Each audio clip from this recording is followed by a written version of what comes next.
good evening. Or not so good evening, really. It's not what we hoped for after that Chorley result. Wrexham not really causing... Well, no, they didn't cause... Apart from Jennings' free kick in the first half, which the keeper had to deal with, that was the first time we hit the target in the game, in the 94th minute.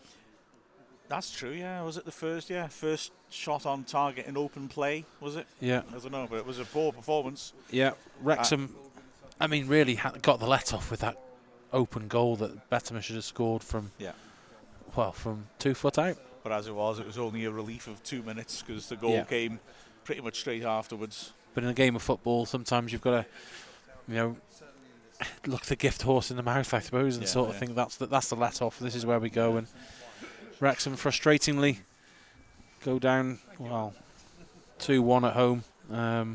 It could have been more, really. The offside goal that should never have been offside. Chislett should have just slotted it home rather than try and pass it. Yeah, it was a strange one. 2-on-1 break. Chislett's 1-on-1 with Lainton. He gets into the box through the middle and passes to a player who's offside when, you shoot in that position, don't you? It was a very strange decision, that. And then the open goal missed by Bettimer, which was just sensationally bad. Well, we started off with the 2 up top, and we looked initially like that might work. It caused a bit of problems. For me, every ball had to be the long ball over the top, though, and even if it was blind passes, it was just turned and hit it. Rather, was sometimes in midfield we had a little bit more time and space. Bobby Grant and Redmond perhaps could have just taken the ball under control and then perhaps slotted the ball a couple of times for me. But then when we started tinkering and having the 1 up front with the 2 in support, it seemed to go down from that. Aldershot for me were slightly the better team in the first half, if not the better team in the first half. They certainly caused more chances, and in the second half they came out really, and they caused all the problems for us. And it's frustrating. It would have been great to have back-to-back wins. Obviously, they're a team around us, and that would have made a big difference. The struggle is real, and the struggle continues. Yeah, the change came up 25 minutes, something like that. Initially we were playing the same as Chorley. Grant playing behind Patrick and Hooper, so 2 men up front. And then we changed that around. We left Hooper on his own up front, and we did what we did in the last couple against Maidenhead and whoever it was we beat here. I'm trying to think. Chorley, where we played sort of 2 tucked in players behind him. So Patrick and Grant played either side behind him. And on this occasion, I didn't think it worked, really, in all honesty. I think that they were, like they said, it was easy to deal with Hooper, the one man. He was left a bit isolated. And then also the 2 players weren't really finding much space. And it also meant that Redmond and Young were a bit isolated. I've got reservations about Redmond playing in a 2-man midfield, but it was okay at Chorley because Grant was sitting in front of him and was doing an awful lot of covering. But once you push Grant up to that more advanced position, that wasn't happening. And as a result, we looked a bit exposed. And we lost the grip of the game, I thought. Aldershot were better than us in the first half. Certainly made a lot more chances. And then in the second half, we started the period pretty well. And I thought, okay, good intensity. We're not making chances, but we're looking more likely than them. And then it all went wrong. And you can't argue with Aldershot winning it. Certainly not. And I think 2-1 flattered us enormously. Well, I'm not sure if we're live or not. I'm just having a look. We don't seem to have any interaction with the YouTube. So bear with us. If we don't, then you won't know anyway. And if we are, well, we'll continue the chat. We're just going to double check. Normally we connect from a different software connection to YouTube, and then that allows us to see the chat questions and answer some of them. Nothing is coming through at the moment, despite our best efforts. So this is very much a suck it and see type of broadcast. Mark is just checking on YouTube to see what actually he can see. We're live, except it's Yeovil, according to the title. Hang on, there's an Aldershot as well. Hello. Right, we're live. Yeah. It's just weird. Okay. Live in 7 hours, it says. And yet, I reckon we're live, I reckon it's that Yeovil one.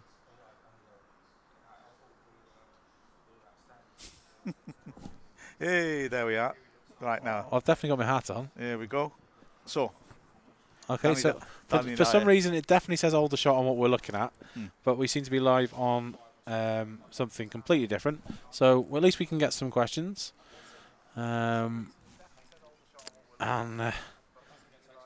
we'll now go back to a proper conversation. Now we know we are speaking to someone. So, Mark, you're on questions today because they're the nearest to you. Danny, come on. Danny Dyer always gets in first. Good Keep man. the faith, Danny. Keep the faith. Yeah. He's saying with the pits, we're not going to stay up. And are there any news on players coming in?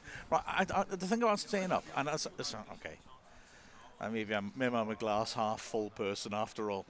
The way I'm looking at that is, you don't have. Oh God, I'd rather not be saying this, but the truth is, you don't have to be consistently good to stay up. We're currently in a run of win one, lose one, win one, lose one, win one, lose one. If you get that averages out of 1.5 points per match.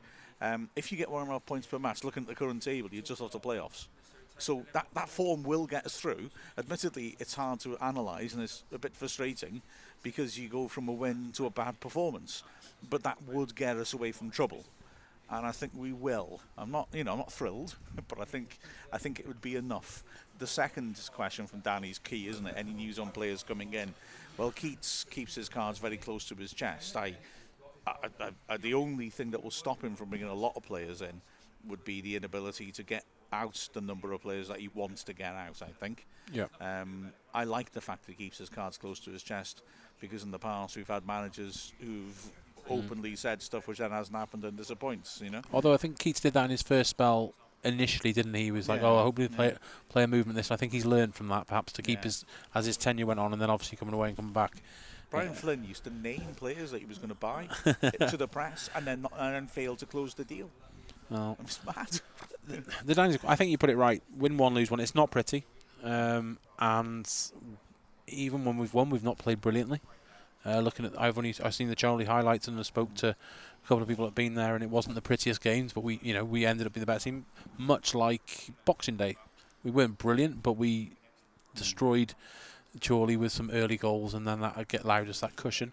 Today we didn't play brilliantly, and we didn't get the rub of the green. Aldershot played well and took their chances eventually, despite a couple of howlers. They got there eventually. They got there. It's better than drawing. Drawing, I think, is almost worse. You're sacrificing points then from a positive result to a certain extent. I suppose if winning and drawing is better than winning and losing, but it's taking a late equaliser here. Yeah, it's taking a late equaliser. But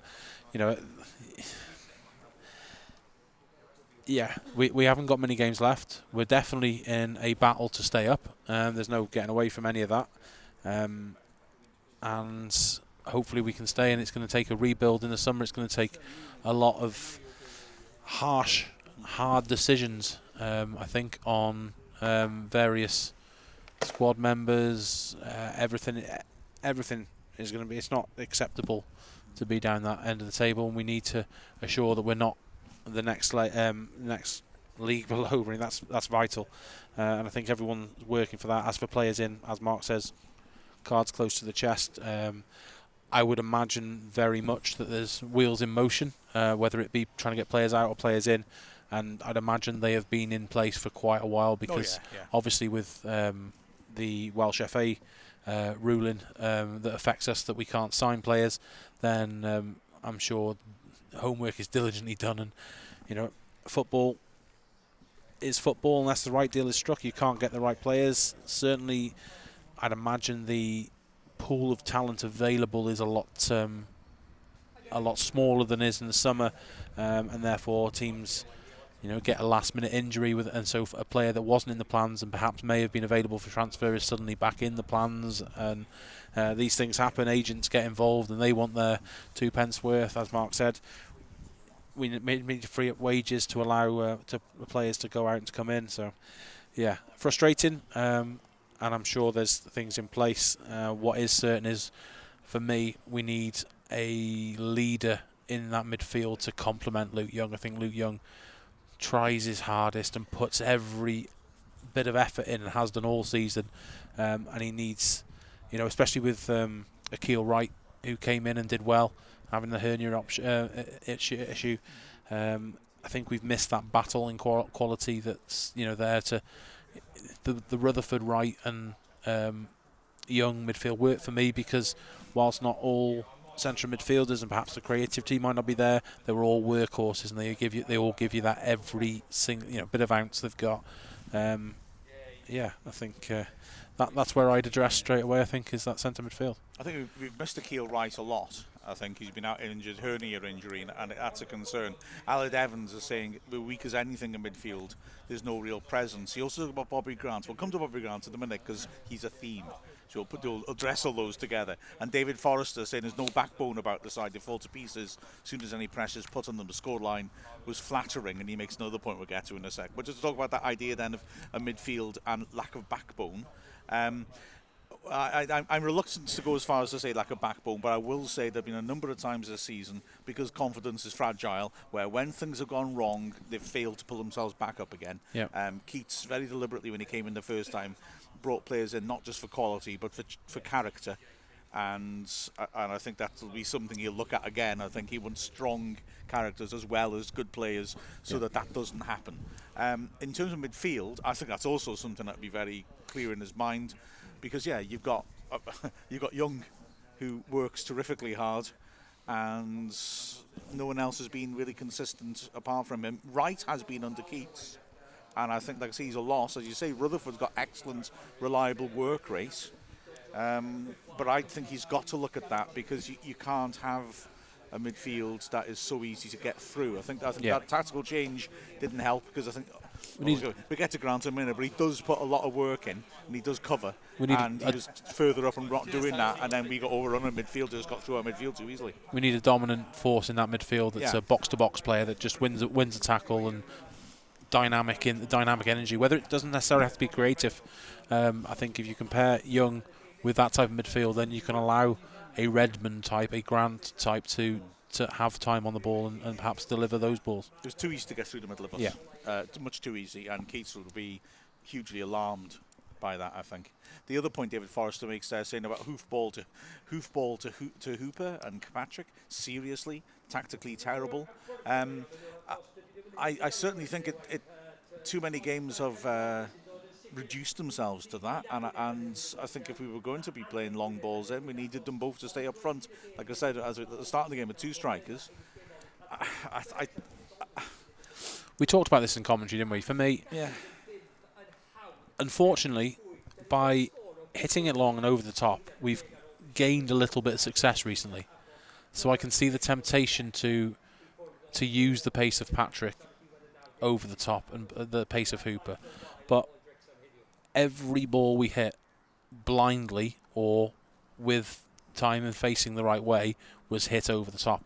And I think sometimes there's time to get the ball down, and when we've played one-touch passes, we took it round Aldershot at times in that second third, never in the final third, but it just showed that goal at the end when we played the pass out wide, got low crosses in, that we created chances. And I think you need to mix it up. Hooper is not a target man, number 9.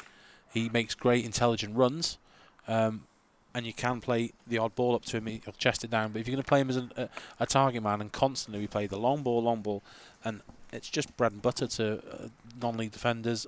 Hunt would have just had an easy game just headering it away. It's not Hooper's fault at all. That's just, it's not his style of play, and we need to play to our strengths. We've got pace, and it's behind the back, but it's those balls through the channel between the full-back and the centre-half, driving them onto the back foot. That's what we need to mix in, I think. Yeah, they want to turn the defenders, that's understandable. Both Patrick and Hooper have got pace to burn, and it's tempting to use that. And I think if I was a manager and I had those sort of strikers, I'd want to do that. I want to put them up against the shoulder of the last defender and keep turning the defenders all the time. Not only because I think eventually you get through, but also because it wears the defenders down. But the delivery wasn't right. Ironically, I thought that surely it wasn't right. But we got there in the end, maybe because we wore them down. I thought, ironically, in the first 20-odd minutes when we had the two up front today, actually we were playing better balls in behind, turning defenders, getting through inside the pitch, and giving them things to chase. As soon as we isolated Hooper, though, that's... And then, so I was slightly surprised at that, because I do think Keats is a good reader of the game. And I was slightly surprised at that. I think that change affected the midfield and also affected our ability to get forwards well. So I don't know. We leave Grant for a moment. Josh Hodgson saying we were diabolical. Fair comment. Can't believe Carrington got the man of the match ahead of Young. I think I'm reading Colin's mind slightly. He's our co-commentator. I think we probably would have gone for Young as man of the match. Would you agree? I think we'd have gone for Young. I thought Carrington was, after Young, maybe the best of the bunch, though. Did all right, but good passing from the back. A lot of good passing from the back. Yeah, a couple of times some incisive passes, and those long balls that were actually in the right areas. They were in the channel enough for to give the strikers chance to get onto him and cause some problems and stretch the defence. So yeah, he did. It didn't do badly, and again playing out position in the centre half in a 3. I think he's done. He can hold his head up higher the 3. Within the centre half's role there. But yeah, we would have given it Young if it was choice. But obviously, sponsors saw it differently, and that's their prerogative. Everyone sees a football game differently, and everyone sees different performances and different players, and that probably leads us on to a few comments about other players that you've mentioned already. Bailey is asking, how did Leighton do? Well, I mean, Leighton kept her at 0-0 with a couple of good saves, including one beauty with his face, that she had to be treated for. Blood injury, you couldn't blame him for the goals. So, Leighton's rock solid. I mean, that Maidenhead game where he had a shaky time of it was very much an aberration with that. And then, do we move on to Bobby Grant then? Right, so a lot about Bobby Grant. Let's get that up. Hang on a sec. Hang on a second. Touchscreen getting a bit awkward. Fancy stuff, eh? Okay. Aled Evans saying that Grant starts week after week. He offers very little. Is poor overall yet again.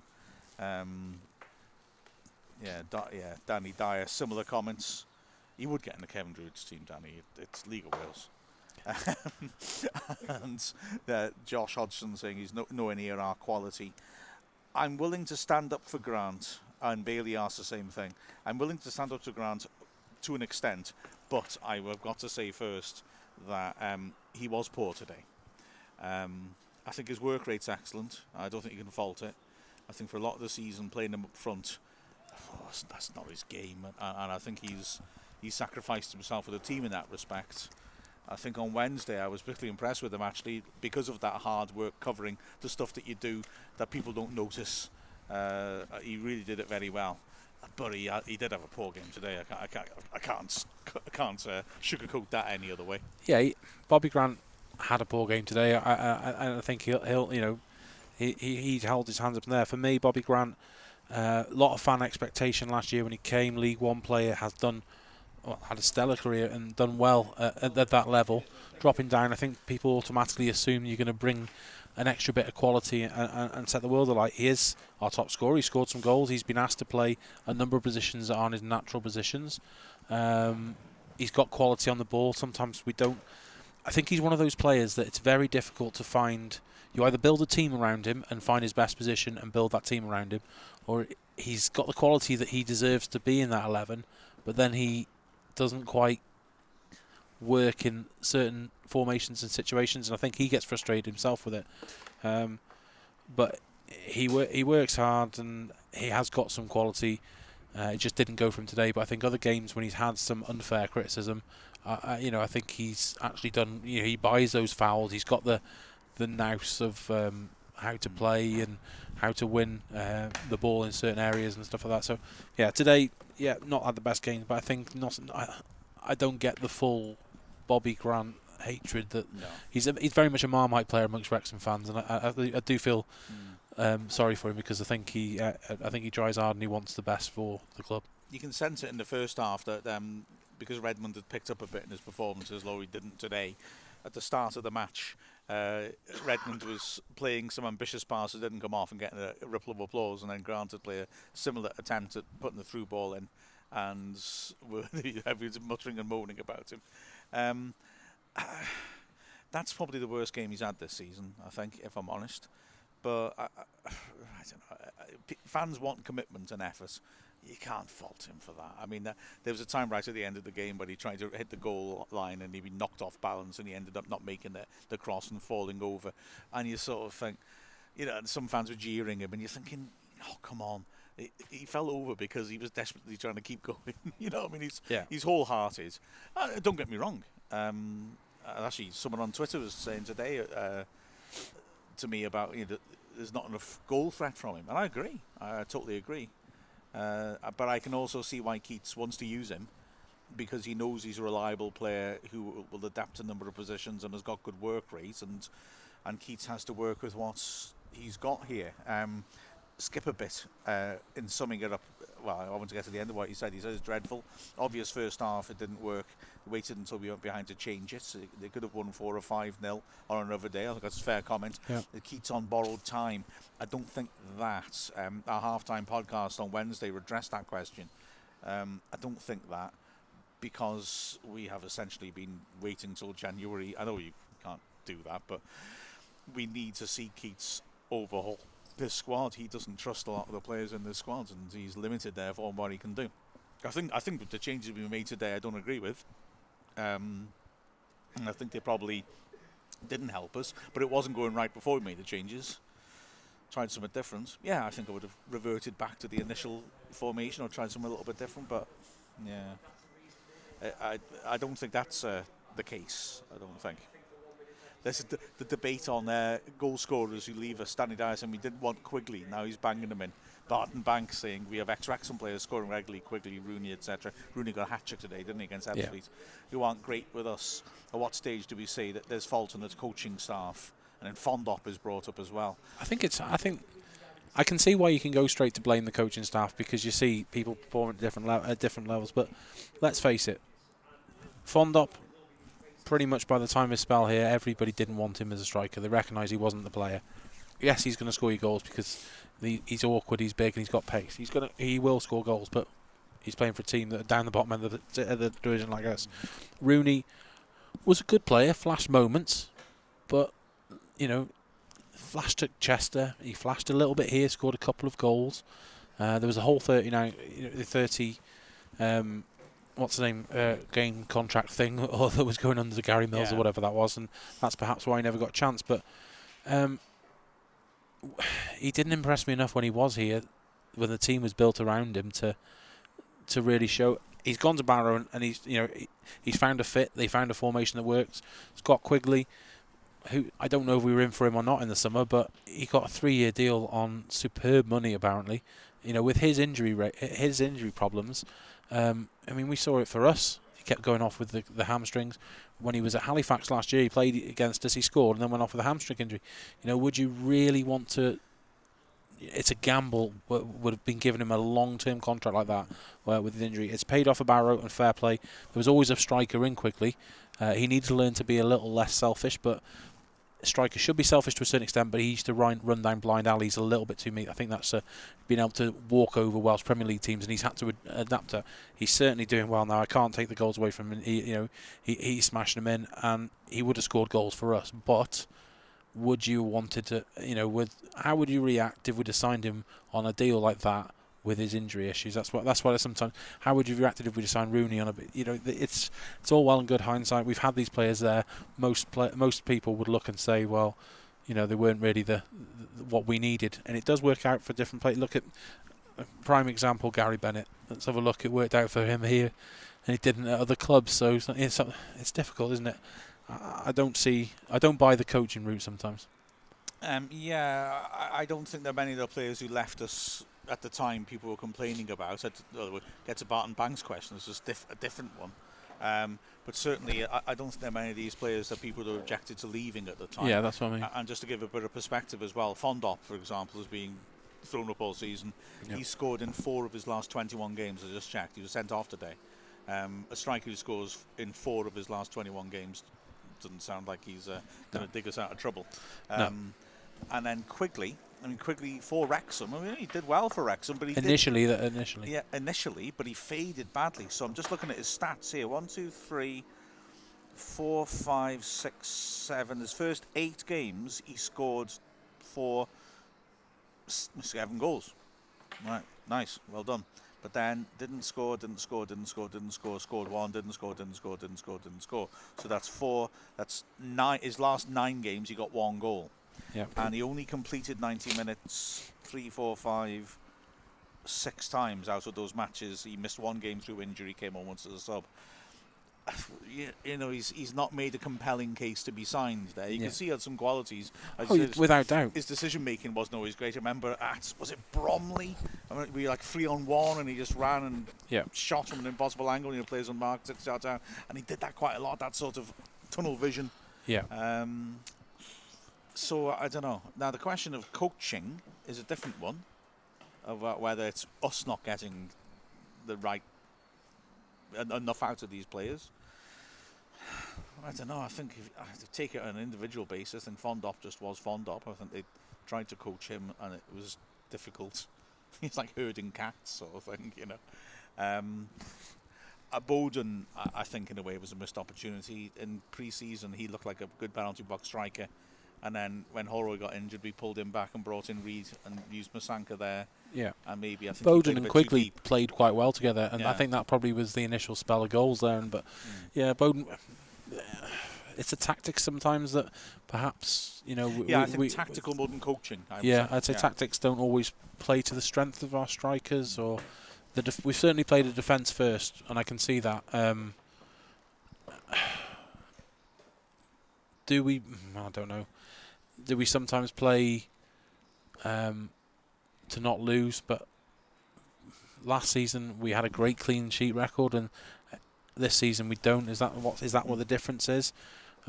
Because Hooper for me was, I suppose you go back, but he was one of the outstanding strikers the second half of last season. He absolutely destroyed us when we played Bromley away. I remember coming back from there thinking, who was that? And I was very excited when we signed him. And there's talent there, but we haven't seen the same Hooper. Do we suffer from teams? I don't know. Not scared of the racecourse anymore, because Aldershot certainly weren't. They came and played.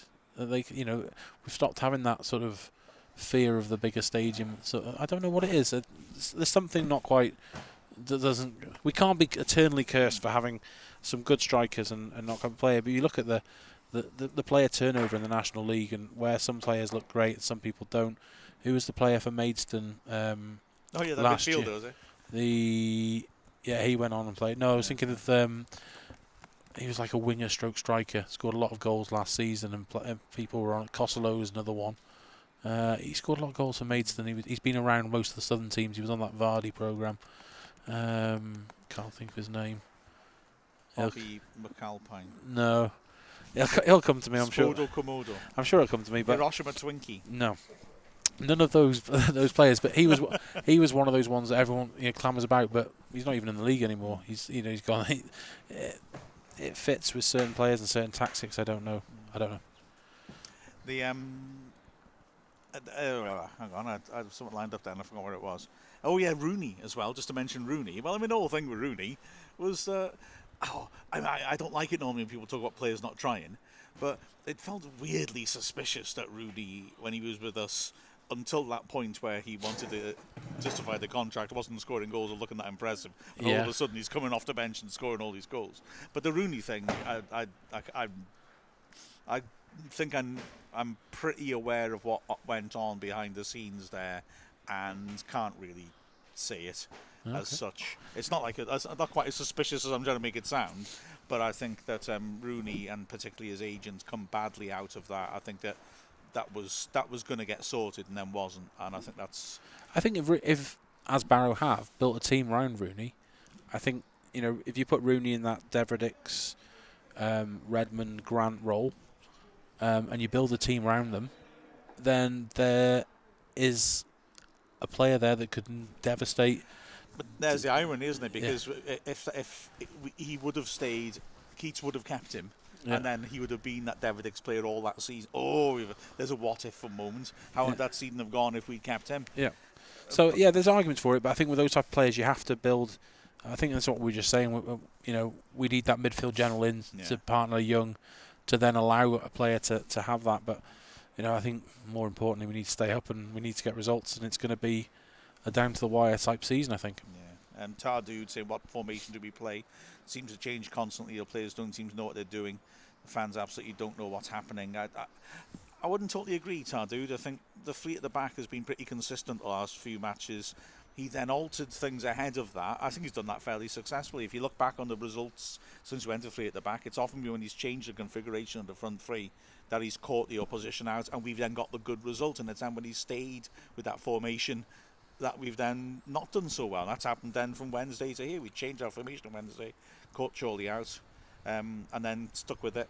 And, well, altered it, admit, during the match, but it didn't go well today. Solihull's manager admitted after the game that they'd scouted us and didn't see what we did coming because we surprised them. So I think it's maybe strategy more than tactics. That, like you said, there's been so much hitting it towards the strikers rather than feeding them this season. Is an issue. I mean, for me, I said it in commentary, Aldershot were a team that got relegated last year. And then got a late reprieve, and they'd recruited as a National League South team, and they've managed to find a couple of players. The lad Chislett, who scored the first goal, was playing for Met Police last year. There's some talent there, and he needs some work. He's only a young lad, but they've got 8. They play together. There's a team ethos there. They all know their jobs, and they've done a job on a team that's not quite cohesive, and I think that's what Wrexham's problem is. They're not quite cohesive as a team, whether that's lack of the leadership or the heads are down, unfortunately, and we need to get some confidence in the players and build it back up. Well, yeah, exactly. And then final one maybe, and we'll wrap it up because my hands are cold. Gloves. Show off. Why don't I think of that? Modern technology, Danny Dyer saying, are we buying any players or looking for freebies? Well, there is some money in the pot, but remember that transfers often also involve wages as well as agent fees. We'll just have to see. I would say, though, that the big tragedy of this year from Wrexham's perspective is that we had, and it's all been published, we had the biggest budget that we've given a manager in the summer since the trust took over, and yet the way it was spent meant that everyone thinks we had a tiny budget, and that's the sadness. And it was spent as well, as I understand it.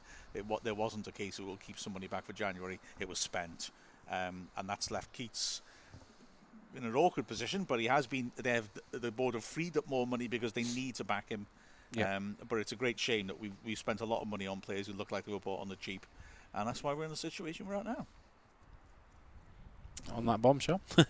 No, there you go. I mean, Keats is hopefully going to have something to go and address something with. There's no game for a fortnight, so he's got a chance now to act. Yeah, no game for a fortnight. See, if they're loans and they're not window to window, we might see some deals done quite late in that period, simply to get the best value out of the players. But then, if you can get the parent club to agree for them to train with us, we're no action for 2 weeks, as Mark said. So we hopefully that rest week with not being in the cup, gives us a chance to address it, gives the squad time to refocus, and we go again in some very important matches, some very important months, and hopefully get through to what will be, without doubt, a rebuilding summer. And Wrexham fans might not like to hear that because we've gone through quite a few rebuilds. In theory, but in practice, you look at what's happening now. But unfortunately, I think we will see if we are if the worst happened, then obviously there'd be a rebuild as well. But I think we need to concentrate on staying in this division, whether that be by the skin of our teeth with the Bury situation, if that does happen and creates a less spaces. We need to make sure we're in this division. We need to refocus, get the squad rebuilt and go again next year. Yeah, absolutely. David Forrest just quickly saying, then Hughes should never have been brought in, like the vast majority thought, a crazy appointment. And then Kev H saying, what did Flynn do to advise Hughes? Well, yes. I mean, that is also hitting the nub of the issue there, isn't it? I mean, my understanding is that the Graham Barrow is going to stay as an assistant to Hughes, and I think having a strong, experienced assistant like that, it makes it sound more logical. But then Barrow pulled out and left us in the lurch, really, in essence.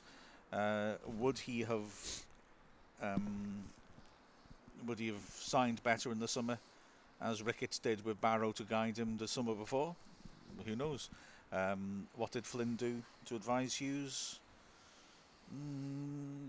I'm sort of hearing not a huge amount, and it was, although that was an experienced bloke being brought in, that it wasn't necessarily a successful idea. I mean, I don't know. Flynn's one of them, isn't he? He's a club legend, but at the same time, he's been in the scouting game and getting young players in, and they're not necessarily what we needed. So, yeah, you know, yeah. I've always had a soft spot for Brian. I've always gotten very well with him, but I don't think that worked at all. Yeah, I'm afraid you should leave. Yeah, it's cold and we lost. Well, thank you for joining us and persevering with what's not been a great game to discuss, but reality sometimes has to be spoke about. So reality sucks. Yeah. With that, we wish you a Merry Christmas. Merry Christmas next December. Yeah, and a happy New Year, perhaps. A better end in January, but to Santa bringing us a few late Christmas presents in January. Oh, that's beautiful. A disorientated Santa, completely out of control, drunk, unable to work out what date it is, dropping gifts. What a wonderful image. And on that note, we'll leave you to it. Thank you very much. Adios, muchachos.